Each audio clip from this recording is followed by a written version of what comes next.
Hi, good morning. My name is Joanna Nelson, and I'm with the New Mexico Economic Development Department. Thank you for joining us. We will be hosting this webinar today on a discussion about updates on COVID-19 economic and community development resources. And before we get started, I did want to mention a few things. This webinar is being recorded, so you will be able to access the recording after it is done. We will post this on the New Mexico Economic Development YouTube channel. You can go to YouTube and search New Mexico Economic Development, and you will find this recording. We will also send out a link to the recording, and we will provide you with the presentation in a PDF format. You'll be able to click any of the live links and access the information. Please, we'd like to encourage you to enter in any questions that you might have as they come up and the panelists are speaking.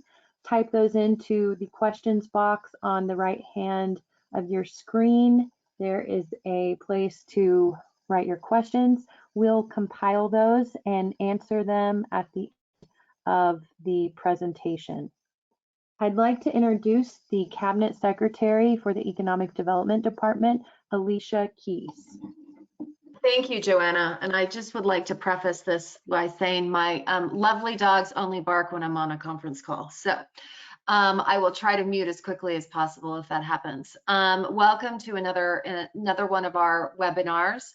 Like many of you, the Economic Development Department has changed the way we are reaching out to businesses and communities. Since our state office is closed due to COVID-19, the department has answered thousands of calls from businesses each day, and we have been trying to host 2 to 3 webinars a week. We hope that this is helping and that it's helping to connect all of us and share information, because that's the most important thing right now. So today's webinar will look at the big picture and highlight resources that can bolster local economies through this crisis. From the Denver branch of the Federal Reserve Bank, we have Nick Sly, who will share the overall trends they are seeing and how Fed policies are supporting the economy and the outlook for recovery. Terry McDermott and Carlos Contreras are here from the Department of Agriculture to talk about some of their businesses and community development programs. So welcome to them. We also have Lete Ibarra, who is the Director of Community Planning from HUD, who will provide an update on HUD funding. And we also have Donnie Quintana from the State Local Government Division, who will speak about updates to the CDBG program. From our department, Economic Development, we have Danielle Gutierrez from Main Street, and Joanna Nelson, who has just been an absolute superstar, putting all of the federal programs in words that we all understand and talking to businesses. So they're going to go over some of the community resources that we have available. And then we are going to take some questions. So just as a reminder, all of the webinars and our loan programs and any information that we have with regards to what we're doing in economic development is at gonm.biz. And then the governor has put together an amazing site, newmexico.gov, where you can go for accurate and updated statewide information on COVID-19. Now I'm just really quickly going to go over the programs that our department has, and then I'm going to turn it over to the speakers. Our first one is the COVID-19 Business Loan Guarantee Program, and this is where the state acts as a guarantor for a loan up to 80% of the principal, or a maximum of $50,000. So companies work with their lenders to apply. If you are having problems with the SBA program and applying for that, please let us know, give us a call, we'll walk you through this program. We also have the LIDA loan program, and I'm not spending that much time on these because we've already done webinars about them, but this is a no interest loan for companies throughout the state using our LIDA funds. Statutorily, this is only available to manufacturing companies and retail for population under 10,000.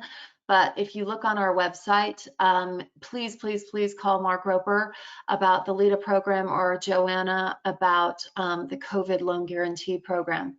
We also started a website which is called Buy Today for Tomorrow. And it's at buynm, as in New Mexico, local.com. And really this came about because we thought, what else can we do for businesses to get money in their pocket right now that's not a loan?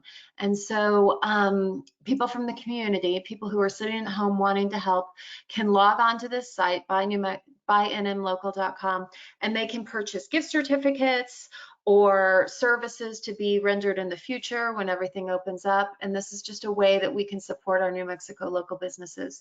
We've actually had over 450 merchants sign up for this, and you can register online. And we've had this happen in less than 2 weeks. I actually bought an amazing pair of running shoes from a small little company in Las Cruces over the weekend. And so it's a great website, and you can just go shopping. So please do that for our local New Mexico businesses. Just a little bit of housekeeping. Our next webinar is at 2:15 on Thursday, April 16th, and it's going to be hosted by our Main Street team. And the focus is going to be how to maximize your business's online presence while your brick and mortar location is closed. So we have really fantastic experts who work with our Main Street team. And so you'll be learning, attendees will be learning about crowdfunding, utilizing Facebook's tools and resources, and building an online Square store. So I think, is it the next slide, Joanna? There we go. Okay. So you can access, like I said before, any of the information on these resources when our next webinars are at our website, which is listed on the screen. Also, we have a Facebook, Twitter, and LinkedIn account. Slide will show you all of our contacts for our regional reps, and also, so Mark Roper is our economic division director, and he's doing the LEDA loan, and Joanna Nelson is our program development coordinator, and she is doing the guarantee program. And they're also fantastic people to talk to if you just need some advice. Okay, let's see what we've got next. Do we have one more slide, Joanna? No. Okay, great. So I want to take a quick opportunity to say and remind you to please fill out your census forms. Do it, please, please, please. And today we are speaking with some important financial programs available to New Mexico, which use census data to calculate how much funding New Mexico receives. So your participation, even amidst this health crisis, is it's just extremely important. So without further ado, I'm going to go ahead and hand the floor over to Nicholas Sly. Good morning, everyone. Thanks for inviting me to participate in this program as we're all trying to stay connected, stay informed, and share information about the ways that we can provide some relief and some support for our communities. We're all struggling with what is a health condition coming through the health exposure that's traveling through our communities. And it really creates a couple of different challenges. Is for many of us, particularly our delivery people, our healthcare personnel, a lot of folks that are providing essential services, that we really have to ask them to put themselves in harm's way. And so I want to say I appreciate their efforts in mitigating the health consequences of the current circumstances for our areas. For the rest of us, for many of us, we're asked to stay out of harm's way and really to protect those individuals that have to do some of their work on site.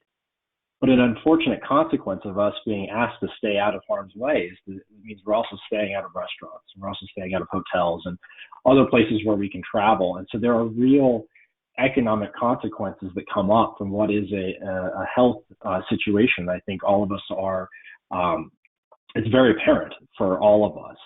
But I think it's worthwhile to talk a bit about what are those economic consequences? How can we characterize them? Because it's important for us thinking about what are some of the relief efforts that we might think about. We can even talk a bit about how the Fed is providing some of that relief, trying to alleviate some stress, and even support what is an eventual recovery. I thought it'd be worthwhile to in the beginning to talk a little bit about why this shock was a little bit different than from some of the other things that we've typically faced in the past. I mean, obviously the health component is novel, but from the way that it actually impacts our economy, it's different because it was very sudden and very pervasive to have this real change in demand, this pullback from spending in a broad swath of our economy. Usually it's the case that you would have one sector of the economy, say manufacturing, which would face some challenges, or maybe agriculture and other commodities would face some challenges, but services would be doing okay. This is very different. It's really broadly across the board. Is oil and gas is facing some difficulties. Obviously, travel, leisure, and hospitality, and some restaurants is facing some difficulty. The global nature of this has really meant that even some of our export and other agricultural tied sectors of the economy are facing real difficulties. And so that's why I think you see such a large effort, a large number of programs being put out to support financial and economic activity. And why you've needed such a broad swath of economic policies, it's really because we have a real broad-based economic challenges. So it certainly differs from other shocks. Again, when we say real, what we mean is this is not an economic downturn that comes on the heels of some sort of financial weakness or financial challenges like the last few recessions have had. We didn't come into this with it wasn't caused by some sort of underlying instability. So that does certainly make it different in nature, but it does mean that we have some different opportunities for the way that we might be able to provide relief. We've learned out of the global financial crisis, and even in the early 2000s, we had a financial disruption because of the dot-com change in asset prices, or the correction in asset prices. We've learned the value of having strong banking system, banks that are well capitalized, that have good liquidity positions. And the value of that now is we see a large number of programs that are being facilitated, trying to provide support for our communities through the banking system. And they're in a much better position to be able to do that now than they were in the in about a dozen years ago. We also differ this time in the economic circumstances because we're coming into it with strong fundamentals. There was nothing fundamentally wrong with the economy. So when we get to the stage of where we're able to start to reintroduce people into restaurants, into movie theaters, into hotels, travel starts to pick up again, the fundamentals should be there to support that activity because there isn't some sort of instability or lack of fundamentals that we have to fix first before trying to get things back on the road to recovery. So in that sense, I think we're in a much different position than we have been going into other economic downturns. Just the lack of having strong fundamentals and not having some sort of financial instability that we needed to correct it in real time. For that, I think it's worth to highlight a few of the programs that have been put out. And when you hear the breadth of the economic challenges that are being faced in our communities, I think it's easier to understand why you have such the breadth of the policies that have been put out. So on the fiscal side, I think we have a real support from the CARES Act, from the expanded unemployment insurance. We have programs through the Small Business Administration to provide funding for businesses to try to keep their workers attached. And I think that initial design of the swift action to be able to have the PPP program put in place, the Paycheck Protection Program, the swift action to support, to enhance unemployment insurance, to provide additional funding for households really came as lessons learned, as understanding that recoveries are faster, are facilitated by consumers having dollars in their pocket, for workers being attached to their workforce, and for being able to maintain their spending power and not have what is a health issue cause more profound or more lasting financial disruptions. And so I think that understanding, you're seeing support coming from the fiscal programs from that. Now, on the other hand, there is a sense in which we need to bridge our businesses and our households from the current disruption and to get to the other side. And so there's a variety of lending programs that have come out, one of them being the SBA program for PPP. But lately, there's been developments from the Fed in trying to connect with smaller businesses to provide that funding for them to be able to bridge from where they are today to a place where we start to resume towards what the new normal will be.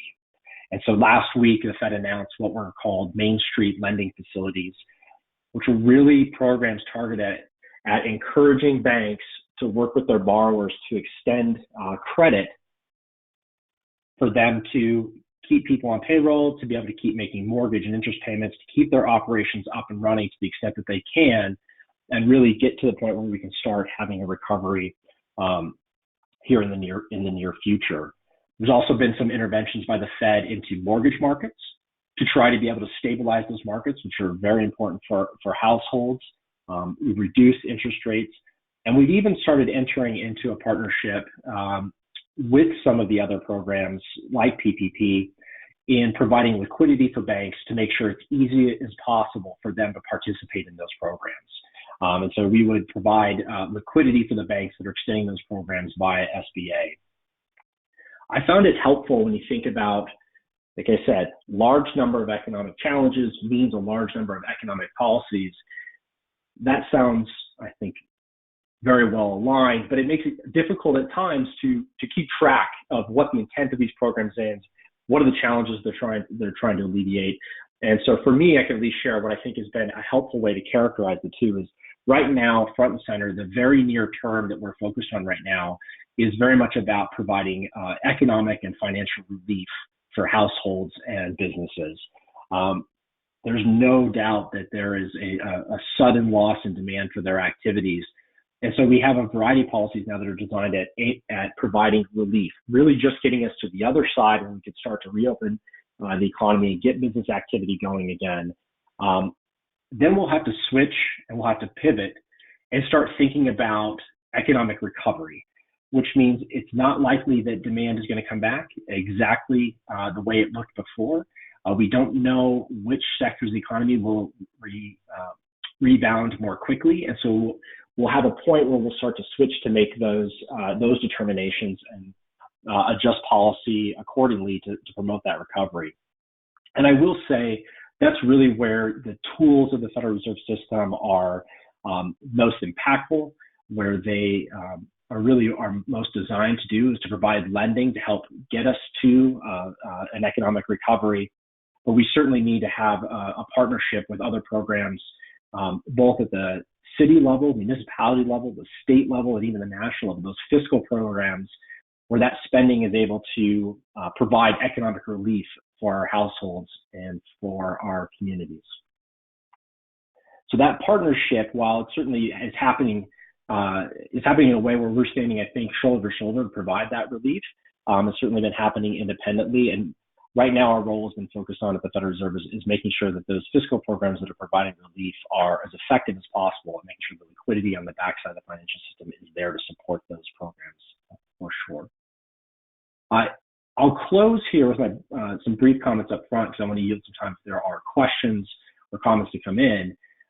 Just to know, one of the more common questions we have is from the economic perspective, how long do we anticipate the challenges to last? And I'd say two things to that. One, I think there's a big unknown about it that's driven by when we start to see the curve flatten, as it were, we start to see the number of cases, we start to see the contagion come down, we start to see the health threat of COVID-19 start to be mitigated. Now, that uncertainty is certainly broad. It's sometimes unsatisfying to think of an answer, but I will note that the nice part is that there are things that we can do about it. So to the extent that we are abiding by the shelter-in-place directives and that we are doing our social distancing as we are at this call, is the more likely we're able to protect those people around us, but also the more likely we can, or the more soon that we can get to beginning our economic recovery. And so I think those efforts are certainly well placed and well intended. With that, I'll pause and see if there are any specific questions as I've given just a broad overview. Okay, Nick, we're not seeing any come in specifically, but can you hang on the line until the end so we can take questions then? I will certainly try to do that. I'm thankful for the other panelists, their participation to provide some additional clarity about programs that are coming up in various parts of New Mexico. The one that I will point out from the Fed side here that's perhaps a bit different is our Investment Connections program, where we're trying to pair low to moderate income households or those small businesses that come from low to moderate income with specific funders who can meet their needs. Is there a program that will be coming down in the first week of May? There's a series of pairings that we'll try to do between those that have submitted applications and funders in that area. I think there's going to be an important conversation for all of us to be having, which is, are we meeting the needs of the broad swath of our business community, from the smallest businesses that really are the backbone of economic activity in our communities, that employ so many of our different households, but also all the way up to the medium and large size businesses that are facing similar challenges, employ a large number of people and make a large number of investments in our area. And so I really am glad to see this diverse panel of people. I'm thankful to be a part of this conversation. As we understand, there's a lot of challenges, and so we need to bring a lot of heads together to provide some guidance here. So thank you. So Nick, this is Alicia again. It sounds like a fantastic program, and I know a lot of our small businesses here have struggled to find a lender that will take them on right now. A lot of our banks were with Wells Fargo, and then that got stalled out, or Bank of America. So when does that program go in place, and how do our companies sign up for it? So the Investment Connections is signed up. You can go through the Federal Reserve Bank, the Kansas City Fed website, and connect to the Investment Connections for those individual programs that are targeted at community development financial institutions. If you're talking about the Main Street Lending Program, this one was announced last week. It should become operational here in the very near term, and that will happen through banking organizations. We're going to a financial institution and asking to extend existing lines of credit or opening new lines of credit. The banks will be encouraged to participate in that activity with the liquidity and the support that's provided by the Federal Reserve. So New Mexico businesses would go through their lender. Absolutely. And I think, again, that's why it's been important that we've had financial institutions in a stronger capital position and capital liquidity. Things that we learned from the global financial crisis, that having banks in that stronger position means that they're now in a position to facilitate some of these programs, actually work with the borrowers that they know, that they have relationships with, or in a position to build those new relationships. And we're encouraging them to do that through a variety of ways. Like I said, some of it is support just by providing liquidity to those financial institutions. The Federal Reserve has also stepped in to say that we encourage banks to exercise flexibility. And by that, I mean, we understand that the shocks, the disruptions that people are facing right now is not because of imprudent management.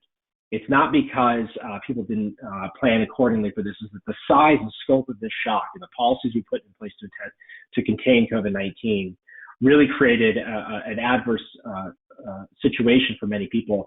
So we're encouraging borrowers to be flexible, and you see those things like some deferrals that can come on mortgage payments, similar for small businesses. So it's really, these programs are intended to operate through banks, and I think borrowers should be working with their banks to seek that relief as it comes. Now, that said, we know that some individuals and some households have trouble connecting with banks and forming those relationships. And so that, I think, is going to be really important to find other channels, which I'm glad to see some others on this program, as well as our Investment Connections programs, and providing that type of support. Well, thank you, and thanks for spending the time with us. When the stay-at-home order is lifted, we look forward to you coming down to New Mexico and us visiting in person and just really getting to know you. So thank you for caring about New Mexico and for coming on this morning. We're going to move to our next speakers, and that's Terry McDermott and Carlos Contreras, and they are here from the Department of Agriculture. So you guys have the floor. Thank you, Madam Secretary, and thank you all for taking the time from your busy days to attend this event. And I want to thank Nicholas Sly for the download that he gave. He makes my job a little bit easier because he's given you a great level set on where we are, where we need to go, and where we want to go. So I'm joined by Carlos Contreras, who is also a veteran. He is with our USDA business programs, and he's an energy coordinator, but he's also works with the Veterans Business Opportunity Centers, the VBOCs. So I'm going to toss to him at some point during our presentation so he can talk more about the business programs, which are the ones that are most important with respect to the business people, as you might expect. Next slide, please. So I already talked about that. I'm with the Innovation Center out of Washington, D.C., and I'm with the Partnership Division. And typically what the Innovation Center does is we do outreach, but we also bring resources together for collaborators and for customers, similar to what we're doing here. So in my role, I've done a lot of work with the State Economic Development Department. I worked with Joanna, I worked with Mark Roper, a number of other people, at times much to their chagrin, but I try. But basically what we do is we try to bring the resources together, the collaborators together. So for example, I got a call from a business up in Taos last week, was looking to put together some, change its manufacturing and making hand sanitizer and needed some help. So I connected that business with the Economic Development Department, also connected it with the Environment Department, because the Environment Department is well aware of the chemicals such as isopropyl alcohol and the like, and who makes them in quantities that they would need it. So because the Environment Department regulates that. I also put them in touch with Senator Udall's office and a few others. The odd thing is that we are working with them also to see if we can get them a rural business development grant. So I'm trying to put enough people together to help this business out and also maybe help with funding. Next slide, please. So the U.S. Department of Agriculture has 8 mission areas, and it's got a number of different organizations, different agencies. So most people are familiar with the Department of Agriculture when it comes to farm production. So that would be the Farm Service Agency, and the Conservation is the Natural Conservation and Resources Service. We have the Food and Nutrition Services. There's Food Safety. In the middle, you see Natural Resources and Environment. That's where the U.S. Forest Service sits. So we have a number of these different agencies. I won't go through all of them now, but I will show you that rural development is where Carlos and I sit. We do the rural economic development as best we can for the country. Next slide, please. Next slide. Thank you. So, whoops, back it up. Thank you very much. So there are 3 divisions of rural development. There's the Rural Business Cooperative Service, which Carlos sits in. Rural Housing Service. We do a great many housing loans, grants, etc. And in fact, we have the CARES Act has done, although we haven't yet received a great deal of funding, we are coordinating the servicing of our existing programs to meet the responsibilities and meet the needs of the housing service, as well as the rural utility service. Next slide, please. So this is the Rural Development COVID-19 Response web page. There's a link that you will be able to get. I just wanted to point this out to you. As you can see, there is a window for the latest news from the CDC, and the next banner is the website for the USDA, the general USDA website. I'll get to that one in a minute, but first, let's go to the next slide. So these are the fact sheets. These are the items that are on that website that can give you a great deal of help and can direct you to and your customers to resources that they might need. So in the fact sheets, we are updating fact sheets on our programs on a regular basis and to reflect the updated items that we are changing to meet the needs because of the COVID-19 program, the COVID-19 crisis rather.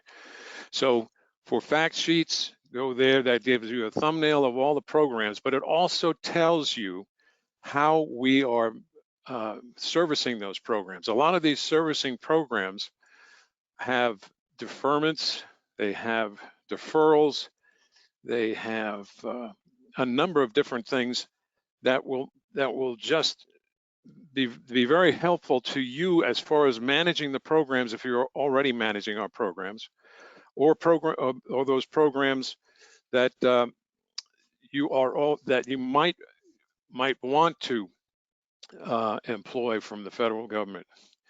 The next resource is a federal resource guide. Now, the Innovation Center, my teammates on the Innovation Center got together and decided that we should put together a guide of all the possible federal COVID-19 programs. And basically, that's exactly what we did. The document was released today, of all days. It's on the website. You can click on that, and you can find exactly where all those agencies, including Farm Service Agency, SBA, a number of the other more obscure agencies, you'll have links to those agencies and their specific COVID-19 programs. So I suggest and I recommend you go to that. It also includes our programs as well. The next bullet I want to point out to you is the COVID-19 stakeholder notifications. When this first broke several weeks ago, we started a notification system, and we started placing it on our website, and we also sent it to those people who wanted to sign up for it. And what we've done is, instead of having a brand new notification every week or 2 weeks, we've just added to the existing notification. So there's a rolling list or a running list of all the changes that we are making to meet the needs of our customers. So, and I'll show you a couple of examples of that a little bit later on. But this is an excellent tool. This, combined with the resource guide, combined with the fact sheets, gives you 3 sources for RD updates, RD programs, and RB projects that address COVID-19. Next slide, please. The last piece of this website is frequently asked questions, and you can see they are singled out for single-family housing, multifamily housing, reconnect program, loan or grant recipients, etc. Those are updated on a regular basis. You can see if people are asking the same questions you are, and we don't have as many now, but we expect to have more in the near future. Next slide. So this gives you a couple of examples on the stakeholder notifications. These are excerpts from the stakeholder notifications. The first one is on the Rural Development Guaranteed Loan Program. Now, effective March 31st, it says until September 30, lenders may offer 180-day loan payment deferrals without prior agency approval for those programs. Now, these are programs that Carlos manages and is very familiar with. So I'm going to toss it over to Carlos to pick up from here to talk about the Rural Business and Cooperative Service programs. Carlos? Good morning, everybody. Thank you for having me on. Appreciate the time and hopefully some information that we can provide to lenders and those that are on the webinar teleconference call today. For the deferment program that we're seeing for lenders, they can either bump the maturity date, re-amortize the note, or add a balloon payment, but the maximum loan terms cannot be exceeded. The remaining life of the collateral has to support the deferral option. The lender must notify the agency in writing of any payment deferrals. Written notification to the agency will meet the standard for concurrence until September 30th, 2020. After this date, the lenders must resume obtaining agency approval in accordance with the applicable program and regulations from the existing authorities. This guidance applies to all borrowers that had current repayment status as of January 31st, 2020. If the loan has been sold on the secondary market, the secondary market holder and the lender must agree to the deferment action being taken. The agency will expect a written deferral agreement to be signed by both parties in these instances prior to executing any payment deferral action. A copy of the deferral agreement must be provided to the agency for the concurrence. The agency does not consider a loan that is under a deferral or forbearance agreement to be delinquent loan.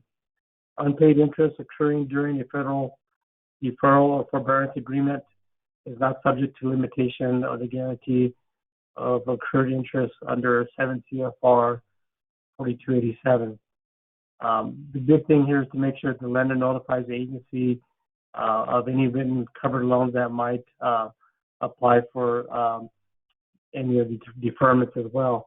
We're also allowed that the lender can move forward with the SBA PPP loans, if anything they're doing in that sense there. For the rural business intermediary borrowers, they can continue to provide those loans to those loans that are under the rural business development grants, the RRP grants that are out there. They can continue to service those loans and provide some additional funds in those small businesses pertaining to those particular grants that are out there. The other thing I want to talk about is that the RBDG grant and the the rural energy grant, they were both extended to April 15th due to the COVID. They did have deadlines for March 31st, and so they were extended to allow for businesses to be able to apply for those particular programs for a couple more times there, or extension on the dates to apply for those, and the deadline now will be April 15th, which is Wednesday. If you have additional questions, reach out to me after this segment, and also we have contact information that you can call with us. Thank you. Thank you, Carlos.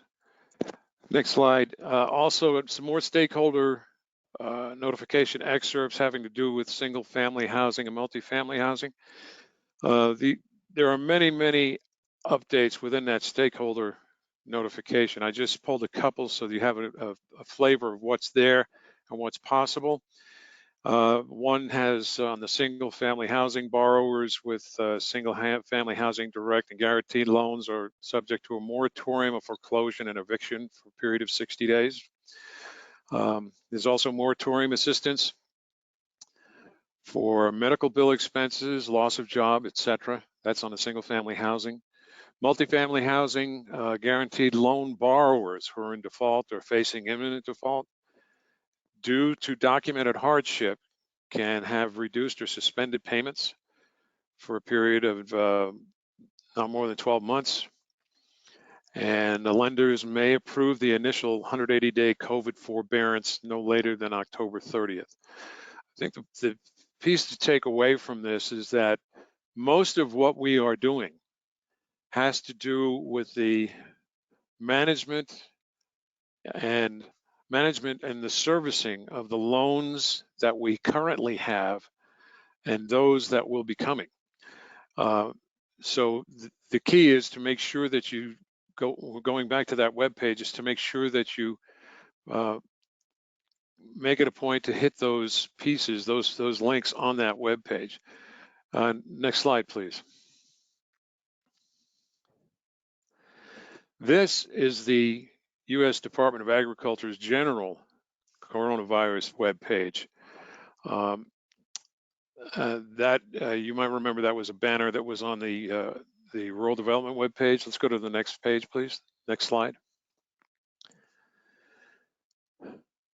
The USDA web page has frequently asked questions. You can see over on the left there's a disaster tab, but the frequently asked questions when it comes to COVID, it's questions about access to food, agriculture, economic research. The Forest Service has some information there. National agriculture statistics and more. Next page, please. And as you can see, they have been doing regular updates as well, or we, USDA National. It talks about, you can see the first is USDA announces loan maturity for marketing assistance now extended to 12 months. These announcements are going to hit here first in this form, and obviously in the stakeholder updates that we have on our website, you'll also have those as well. Next page, please. Now, one of the things we wanted to make sure that you were aware of, that even though we are focusing on the COVID response, we are still doing business as unusual in rural development. All our programs are open and available for new business. We are still doing housing loans. We are still doing business loans and grants. We're doing water and wastewater projects. And it's important that it's important that you understand that and know that, so that it doesn't stymie your efforts to help your customers out. We already have these COVID response systems in place, but we also have funding to continue developing the economy in New Mexico. So please make sure that you understand and come to us if you have any questions. And as Nicholas Sly said, we have to be prepared and ready to go for when we come out of this. There are businesses that are going to need the help, and they're going to need loans, and they're going to want to make their businesses whole again. And we will be able to do that. One other thing that was available through the CARES Act is that our distance learning and telemedicine grant program received another $25 million, and they extended the application window, or opened a new application window beginning tomorrow through July 13th. This is the second application window of the year, and you can go to your clients can go to grants.gov to apply. And I was having a conversation with Joanna and Secretary Keys earlier, and I learned about all the people from the cities that are taking a look at New Mexico and wanting to get away from the cities. So we have a reverse industrial revolution now. When everybody left the farms to go to the cities in the 1800s, the cities grew. Now there are people looking to come out here. And the way to make this work, in my opinion, is broadband. Not only the distance learning and telemedicine piece, but we have a Reconnect program, and it's large broadband programs that can have those people who are now getting even more used to teleworking be able to go to places like Las Vegas, Mora, or some other places off the grid, if you will, but not so far off the grid that they can't do their jobs and can't do business. I have several nephews and nieces that are at my sister-in-law's summer house on the end of Long Island. They all lived in Brooklyn. They all got out to the end of Long Island, and they're still able to do business, and because they have broadband and they have their laptops. I have one who's a teacher at a school. He wears a jacket and tie, nice shirt, and a pair of gym shorts to work, but he's still working. So those people are the ones that are going to be looking to come out here, and broadband will be critical to making that work. On a personal note, I have 4 children. My 2 sons are small business people, and I'm getting an earful and a download and a practicum on how these programs are working for them in real time. I have a daughter-in-law that is a nurse at UNMH, and she's on the floor with the corona patients. And I have 2 daughters that work for Hewlett Packard, and I'm getting an earful about supply chain interruption and the fact that there is pent-up demand for laptops. So I'm getting not bombarded, but I'm taking notes, mental notes on what's going on out there. And there's a lot going on, but this too shall pass. And when it passes, as Nicholas said, the fundamentals are good. The pent-up demand for product is there. And if we can get through this and get to the other side, I think we're going to be, well, regardless, we're going to be better for it. Next slide, please. So these are the USDA resources that I just articulated. You have the Rural Development COVID-19 page, the USDA COVID-19 page. The New Mexico USDA RD website is important because that's where all the information that about who to contact and our program sits. That's where Carlos has all his information and his boss and everybody else that manages the respective programs for rural development. And finally, you have the COVID Federal Resource Guide that I talked about. That will give you access, or at least let you know, all the different federal programs that are available for COVID-19. The Innovation Center will be updating those as events warrant. Next slide. And finally, thank you for all you do. You're going to be the unsung heroes of getting us through this. I thank all the people that are out there, including my daughter, that work with my daughter-in-law, that are trying to make this work, the first liners, first line responders. And I thank all you colleagues, because you're going to get this done. And the important piece to getting it done is making sure you have the tools to work with. And you can contact me, you can contact Carlos, and I'll come running. I don't run as well as I used to, but I'll come running. Thank you for your time, and I appreciate it. God bless. Terry, thanks so much for that. And I mean, you are preaching to the choir on broadband. I think that is going to be so, so important. Thank you, Carlos. Now, Joanna, did we have any questions from Nick or Terry or Carlos? We did. We had a couple of questions. Terry, do you want to highlight how folks can get a hold of you and Carlos? Sure. Our emails are pretty simple. Mine is terrence.mcdermott@usda.gov. Terrence is spelled Terrence .mcdermott, McDermott, @usda.gov. And Carlos? Mine is carlos.contreras, CONTRERAS, @usda.gov. And since I'm speaking, my phone number is 505-761-4958. And my number is 505-761-4955. Thank you all. And I do want to point out. Go ahead, Carlos. I was going to say, I could give my contact as well.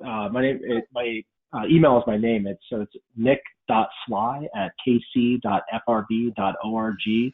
But I really do encourage you to reach out, because the unprecedented nature of this shock and what we're dealing with means that a lot of our historical experiences aren't really the best thing to guide us for what is the best policy action, how to meet you where you're at, what are you really confronting, and how should we be designing our policy responses to meet the real challenges that you're actually facing. And so without the ability to look historically at other data and other information, it's really your experiences, your anecdotes, what's you're shared with your community members that really helps us and make sure that we're providing the right support that we can. So I do encourage you to reach out to the Fed generally, but to me as well. All right, Joanna, any other questions before we move on? I think that's it. We've got some good ones, and I'll compile those and ask them at the end. Okay, wonderful. So next we have Letty Ibarra. She's the Director of Community Planning. It's over to you. Hey, good morning, everyone. I'm going to give a very broad kind of general overview of the funding for the state of New Mexico, and I'm going to include all of the CARES Act funding from the Office of Community Planning and Development, including the other formula grantees in the state of New Mexico.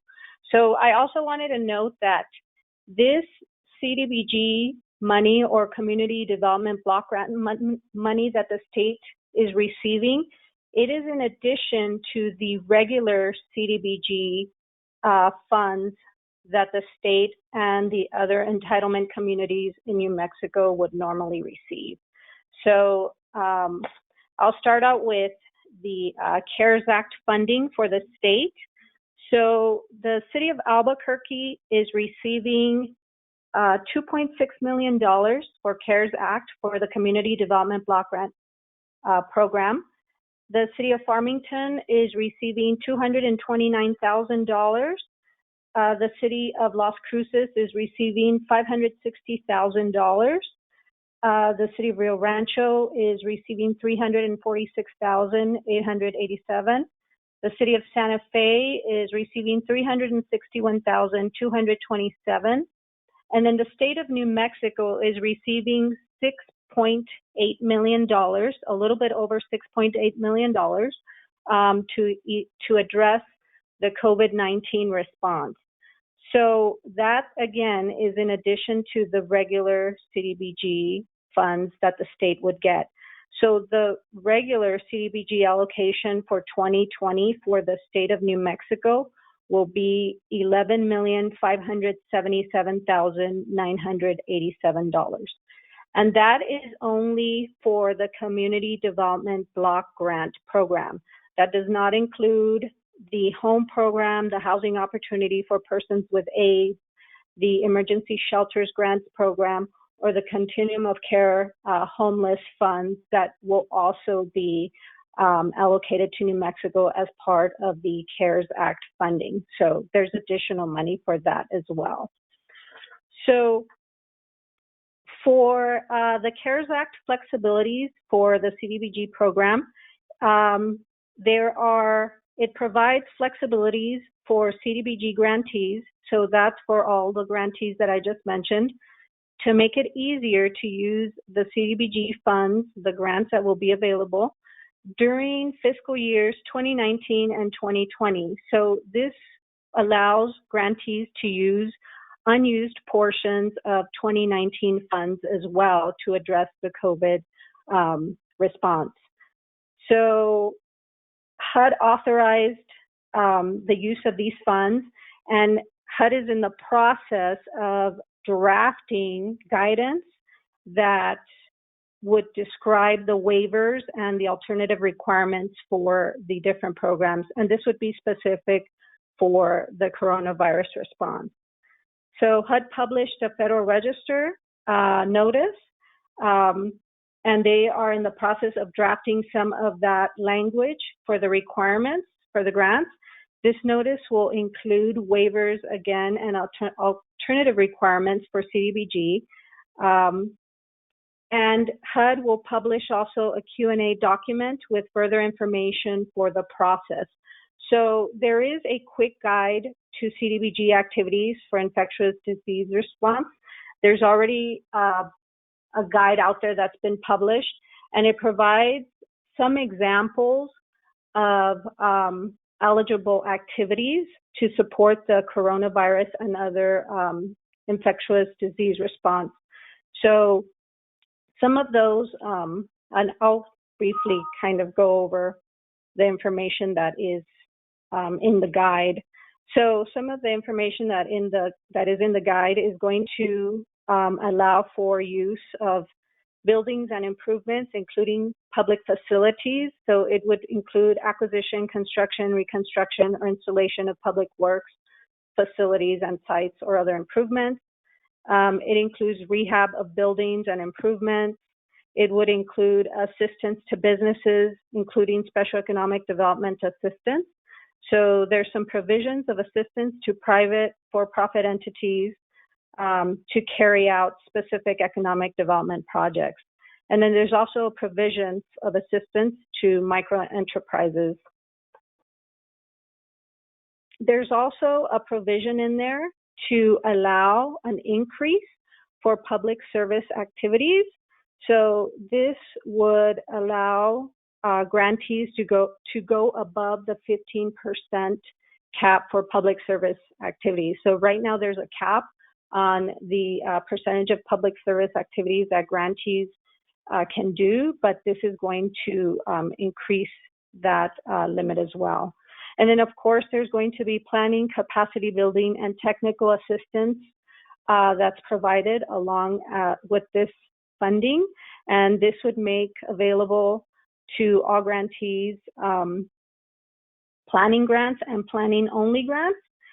These would be available to states, and then they'd be able to use part of the funds to support technical assistance and capacity building for their grantees. So again, this is just a general overview.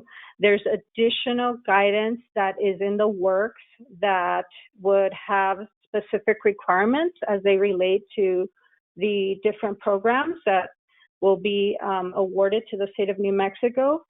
The grant awards, we're looking at the grant agreements with the states and grantees for the state of New Mexico to be processed.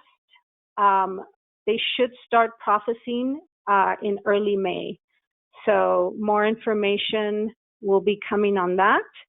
And then I think that's all the information I have for now. And Johnny can discuss at the local level what the state is doing. And then there should be an emergency policy and procedure document that the state should be working on that would provide more detailed information about how the state intends to use the funding. Thank you. Great. Donnie, do you want to hop on? Sure. Good morning, everybody. A lot of good information, so appreciate all the previous presenters. Good to hear from you again, Carlos. I guess the first thing I'll say is that we are operating with the notion that the cure can't be any worse than the virus. So having said that, we're really trying to think, be creative in our approaches and our strategies. More importantly, we're really trying to attempt developing programs that are beneficial to the constituents of New Mexico, i.e. small businesses, with the ideology that addresses 21st problems. So I can definitely agree and concur with Nick and Terry's comments from an intermediate macro perspective. I do believe that it's a two-way effort here, or two-pronged approach.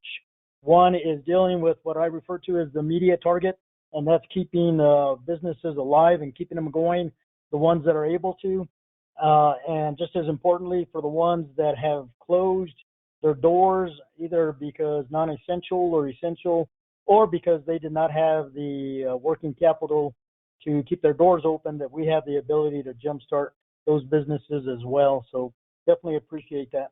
We are definitely in very unique, uncertain times, and therefore we, again, that fosters the need for creativity in regards to how we're looking and approaching strategies that will address some and mitigate some of these issues. So one of the things we have developed, and I guess the caveat here is recognizing that our state is a very diverse state. Our communities are somewhat very different. Our counties are different from our municipalities, our towns and villages. I think back to the days working with Rich Williams on developing our frontier communities for Main Street, recognizing that we're not all built equal. And that holds true for our businesses out there. A lot of the businesses have different levels of capacity in regards to their ability to secure and ascertain loans, either through the federal programs or the state programs or even bank programs. So we're trying to take a look at that from a holistic approach and having an appreciation for that. So having said all of that, one of the things we are looking at doing, and Letty, thank you for the good summary of all the funding coming to New Mexico in regards to the HUD block grants, as they're referred to, and CDBG being one of those. So one of the things the state of New Mexico, through Department of Finance Administration, Local Government Division, has done is secured approval from our Community Development Council, was appointed by the governor, to go ahead and repurpose or reappropriate the funds that we currently had for this current fiscal year and any money that had reverted back to the state. That's in the tune of a little over $1,080,600. So what we are attempting to do with that money, working in collaboration with HUD's regional office as well as Washington, and having an appreciation for the fact that they are also teleworking. Sorry about that. The electricity is going on and off here at my house, but I think we got about 8-10 inches of snow right now. Anyhow, working with the regional and Washington HUD office, waiting for them to promulgate rules and guidance on exactly how we can get the money out. I appreciate the fact that the money's been appropriated by Congress, but the bigger challenge is now waiting on the rules and guidance and exactly how we can secure the funds, use the funds, and things of that nature. But our goal with the $1 million pot is to go out there and really help our small rural businesses. This is what I refer to as the heart and soul of our communities. These are the mom and pop shops that have existed and are truly the treasures within our respected communities throughout our small and rural areas. Other businesses that are a little larger and have more capacity, I believe, are truly going to be able to secure SBA, EDA, and all the various other loaning programs out there.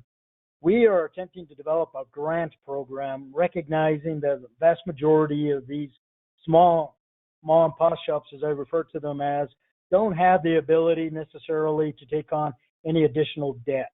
So what we're looking at is providing a grant to these businesses, basically in compliance with the guidance or the national objectives of assisting low and moderate income citizens throughout the state. And again, Letty did a good job of identifying those cities or municipalities that are their own entitlement cities. So the state addresses the remainder of the state minus those 5. So again, we're looking at working in collaboration with the councils of government. They will be the governing entity that will work directly with the small business, flowing the money from the state. They are currently working on the application process. They are looking at the size of award and eligibility and approval and things of that nature. But that $1 million is intended to go out there and provide working capital to help those businesses be able to keep their doors not necessarily open, but at least alive until we transition into the second phase or re-energizing and opening the economy again. So that's kind of what we're looking at in regards to that pot of money. Letty did mention that as part of the CARES Phase 3 stimulus funds, we are looking at roughly over $6.8 million coming to the state, and as well as a third pot of money, our traditional fiscal year 20 pot of money, a little over $11 million. We will be looking at how we can structure the use of those funds based on the need out there to ensure that we are optimizing, maximizing, and capitalizing the use of those funds to help our small businesses to the greatest extent. I do applaud the efforts of looking at broadband. I think that is crucial in being able to support these businesses. The ability to be able to sell the shoes that you refer to, Secretary of Purchasing in Las Cruces, would be great if we had the ability to sell merchandise from Mora, Tapetas de Lana, small business, and those other ventures that are out there. So I think we have the ability to have some foresight and some vision on how we can definitely assist those businesses. But again, there's 3 pots of money. One right now we have secured, that's the $1,080,000 that we are developing the Small Business Assistance Program. hopefully as soon as we can get guidance and move forward, meeting the criteria and requirements, both at HUD, Washington office, and the regional office, we can get those on the street sooner than later. And then we will look at how we implement and modify the program to maximize, again, the 6.8 million and then as well the 11.5 million. So that's kind of it in a nutshell. I just think what's important here is to recognize that we are trying to be as dynamic and flexible and more accommodating as we possibly can, so that we do develop strategies and implementation of programs that are meeting the needs of the 21st century and the businesses today.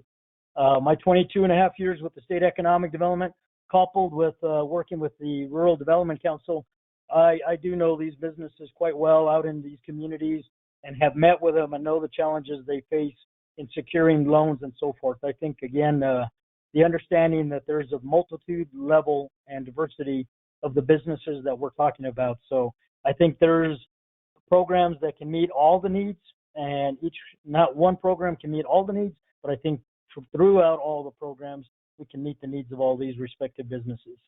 So with that, that's what I have, Secretary. Willing to take any questions. And hopefully here shortly, we can give out a lot of good information in regard to how to access this $1 million. Great, thank you both. Let's go ahead and move to Daniel Gutierrez and then Johanna Nelson, and then we will open it up for questions. So Daniel, you're on. Thanks. My name is Daniel Gutierrez. I'm the director of the New Mexico Main Street program. For those of you that aren't familiar with us, we are an asset-based community economic development program of the Economic Development Department that provides resources and technical assistance to local Main Street programs and the businesses in their district. You can find more information at our state website, go.nm.biz, as well as our main page, nmmainstreet.org. Part of the things that we've been doing is pulling together coronavirus resource page on that's more specific to Main Street communities and their businesses. You could find that on our web page. It includes a lot of upcoming and recorded webinars, links to those, marketing materials, small business finance resources, and other tools for Main Street businesses. So please go to, check in. We are updating that daily along with the EDD's webpage. We're providing links to there as well. And we also have we're providing ongoing technical assistance. Like most folks, we are working from home right now, but we do have 9 contractors that provide technical assistance to local Main Street organizations and the businesses in their districts. These guys provide help around economic vitality, which includes small business and entrepreneurial support, support around developing the creative economy and property redevelopment, promotion that includes marketing, graphic design, and branding, organizational support for local nonprofit organizations, especially our Main Street organizations.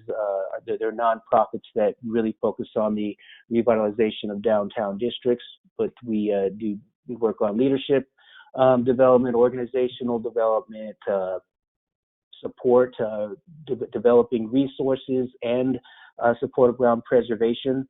We also have a design team that helps with landscape, streetscape, and building design and planning. And all of our resources can be accessed through our local Main Street organizations. We currently have 30 Main Street districts in 30 communities throughout New Mexico. We have 12 arts and cultural districts. We have 7 active frontier and Native American community initiative projects. You can find a local program directory with links to all of our communities. So there's also a program that you can download and save with it's a directory of all the contact information, not only for myself, the state team, the Main Street team, as well as all of our contractors if you have questions. And there's also contact info for all of the local organizations, and again, links to their local website. So please do, if you are your businesses, there's a map on our local program directory page that you can see all the different programs throughout the state. So please do, if you are located in a Main Street district, reach out to your local executive director for the local Main Street program, as they are the direct conduit to services through us. We've also, as the Cabinet Secretary mentioned earlier, she mentioned the upcoming webinar, Business Outside the Box, that is going to be on Thursday, April 16th at 2:15. This is part of a new New Mexico Main Street webinar series that we're going to be putting on from April 18th to June 4th. They're going to occur every Thursday at 2:15 p.m. and the intent is to support businesses and organizations during the COVID-19 health crisis. These webinars aim to help business owners and community developers maximize their online presence and time while non-essential locations are closed. So the webinars will span a variety of topics such as economic vitality, engaging community, online tools, and business recovery. So please do, there's a link there. You can also see the upcoming webinars of the full 8 series will be posted on our webpage, so do check that out to see the other ones that will be coming out. And finally, we are part of New Mexico Main Street program is part of a national network, Main Street America, and the National Main Street Center. We are a state coordinating program that is licensed through the National Main Street Center, but they have a number of resources on their Main Street America resource page where they're compiling existing resources, opportunities, and information and community response examples to help Main Street districts during the crisis. And I think some of the resources there include new research, federal and national resources, Main Street tools, webinars that they're putting on, and I believe links to other ones, nonprofit support, and as well as there's a peer exchange network. So please do feel free to contact me or anyone on my team. Again, all our information is on the webpage, so you can contact us. And that's all I have. I just wanted to make sure folks knew that they could contact us anytime. We're still working, we're still providing assistance, and especially trying to work with our local communities to get things ready as things open up so we can really focus on the recovery. Thanks. Okay, Joanna. Great, thank you. We wanted to put together a page really quickly of additional resources that are available to communities for economic development and community development resources for current support in response to the health crisis, but also to begin planning for strategic recovery. Really quickly, I'm going to go over these, and they will be available as links when we send out the PDF. I wanted to mention the Economic Development Administration. They did receive $1.5 billion to bolster some of their programs through the CARES Act. And our partners there at EDA have stated that they're going to be putting together a webinar very soon, and they will go into detail about these programs. I did include the link to their newsletter, and they said that this is the best way to stay updated when they're going to announce this webinar and additional information about their programs as they come online. So be sure and sign up for that newsletter. The Manufacturing Extension Partnership, this is MEP. They received $50 million as an organization through the CARES Act. And we have a fantastic state MEP representation, and I've included the link to them.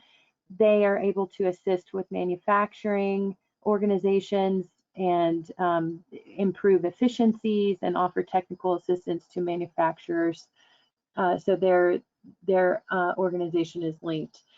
I wanted to mention the Grants Collective as well as their partners, the Grants Plant.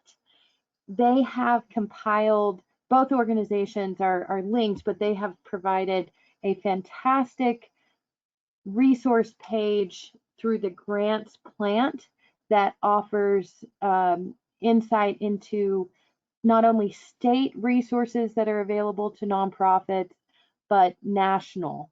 And this is a great resource.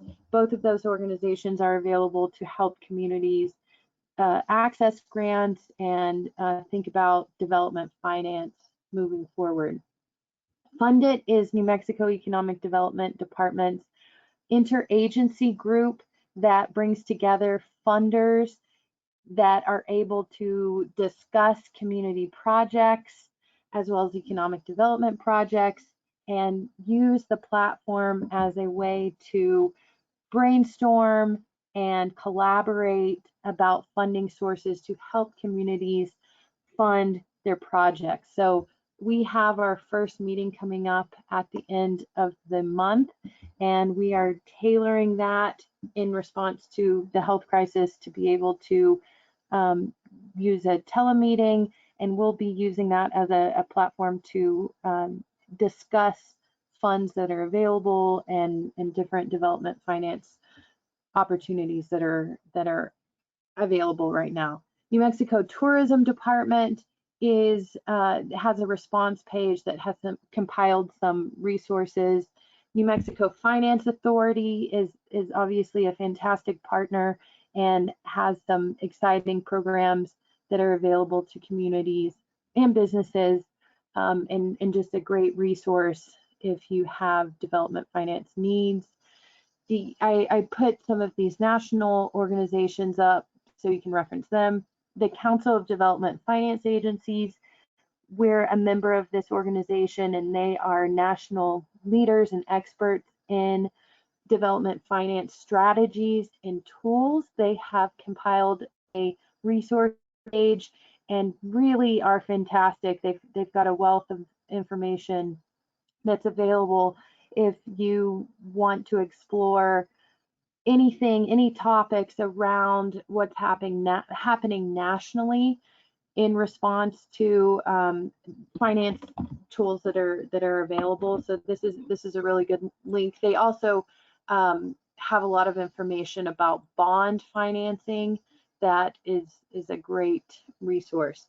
The Economic Innovation Group, this is also a national group that has a great resource page available. The IEDC, International Economic Development Council, has a very comprehensive guide that goes over a lot of financial assistance. I do want to point out that even though we are in the midst of the COVID-19 health crisis, the Opportunity Zones program that is the federal program is still active.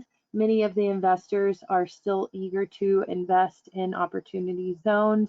You can use this link to go to our New Mexico Opportunity Zones page and see if your community is, or business is located in an Opportunity Zone, and you can access the email if you have any questions or you'd like to pursue any projects. I did put a link to the White House Coronavirus Pandemic Response and Recovery Partner resource. This is a few pages that's really comprehensive and talks about different resources that are strategic resources that are available for recovery efforts. And then here's the federal agency response. I think this was the page that Terry mentioned earlier in his presentation that does a fantastic job of compiling all of the federal agencies' responses to COVID-19. So going over these really quickly and highlighting the important links that are providing resources for economic and community development resources. And we are trying to do our best to mention these on the NMEDD response page.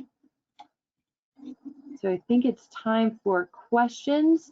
We have, I know we're running a little bit over time, so we'll take a few.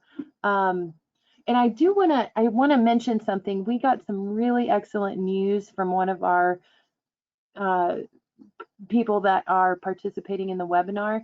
They mentioned that their business, I think it's located in Albuquerque, they applied for the SBA Paycheck Protection Program, the PPP, and they received, actually they got a $10,000 advance. That money hit their account this weekend. They were notified by their accountant, and they got a notice about their PPP application, and they should be receiving funding within 10 days. So that is fantastic news. Just wanted to share that with folks because that has been a pressing question.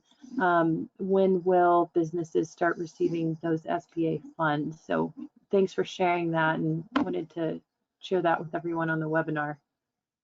And someone did ask what's the name of the business, but we're gonna not share that and just let you know that they received funding.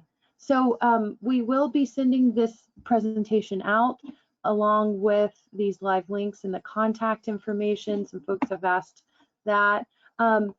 Terry and Carlos, we have gotten a few questions about broadband and the program that was mentioned about telemedicine. Do you want to reiterate how folks can best get a hold of what's the best way to get more information about that program? Sure. First of all, you have the summary of our programs as part of the handouts. I understand it's got a problem with the link, but it's a PDF.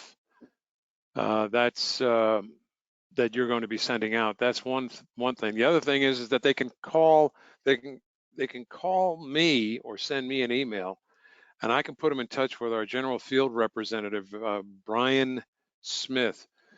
In fact, if you go to the USDA.gov and plug in distance learning and telemedicine, DLT, they'll bring it to you to the program page, and at the bottom you'll find a question about what state you're in. You put in New Mexico, and it'll bring up Brian's contact information. But let me see if I've got it at my fingertips. His name is Brian Smith. I'll try to get his contact information to you, Joanna, and you can send it out. He is the general field representative that's responsible for the distance learning and telemedicine program. And I'll send that to you that you can send out with the other information. And I think Carlos has an update on one of the business programs too. Yes, I just wanted to mention that under the business and industry guarantee loan programs, we are still accepting new funding applications for projects that are up to $5 million, and they do have an 80% guarantee. If we're talking about a combination of working capital, equipment purchases, and that type of thing, then the guarantee could come down a little bit from that. But I did want to mention that applications are continuing to be received during this period for new financing. All right, great, thank you. And we did get some questions at the beginning of the presentation in regard to some of the SBA loan programs. And I do want to point out that we have had previous webinars going into detail about these programs. So I'd encourage you to go to either our website, NMEDD, gonm.biz, gonewmexico.biz, gonm.biz, or you can go to YouTube and search New Mexico Economic Development Department and find those previous webinars, or direct you to the Small Business Development Center. They are doing trainings every day, I think at 9 and at 1 o'clock, about these programs in more depth. So I think that's it, Secretary Keys, for questions.